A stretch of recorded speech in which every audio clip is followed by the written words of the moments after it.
In order to share a Google Drive document, if you look right up here in the right-hand corner, there's a share button.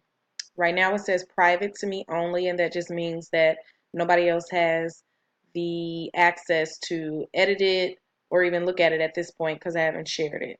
So I would click share, and then this box will come up. And if I know the email address, or if it's already saved in my Google email addresses, then once I start typing in an email address, it will come up.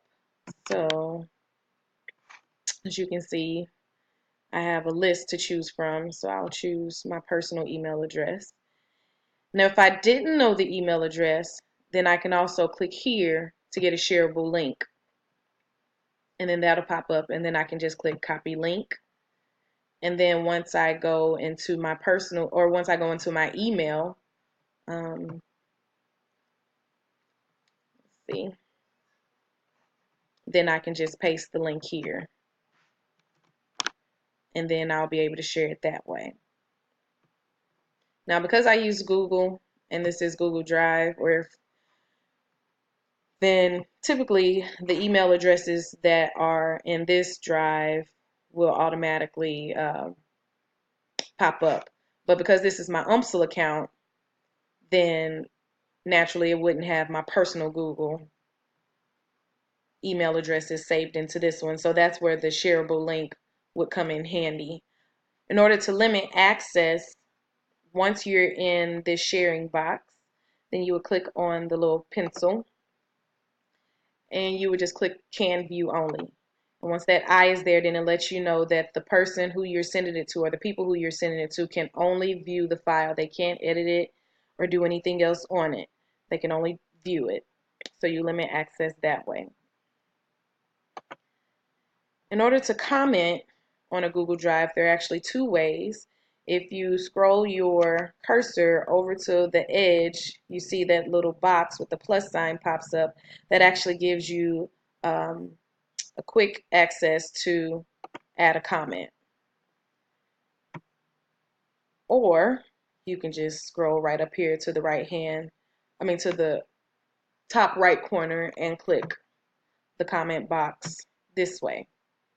So you can do it one of two ways. Obviously, the quickest way is to just scroll over to the margin and let that little box pop up for you. So the function of the Google Team Drive is for a team of people to have access to all the content on that particular drive. They can search, they can create, they can save the documents to the drive, they can upload, they can do all of that stuff from anywhere. They all have access, and the drive belongs to all of them. So like in my drive, only that one person can use all of those functions and features on the drive. In Google Team Drive, then everybody in that team can use the drive as if it was their own. So they'll be able to access and search and upload and create content into that drive. So the limitations of the Google Team Drive would be storage space. Depending on how many people are uploading and creating content to that drive, you could run out of storage space. Upload limits.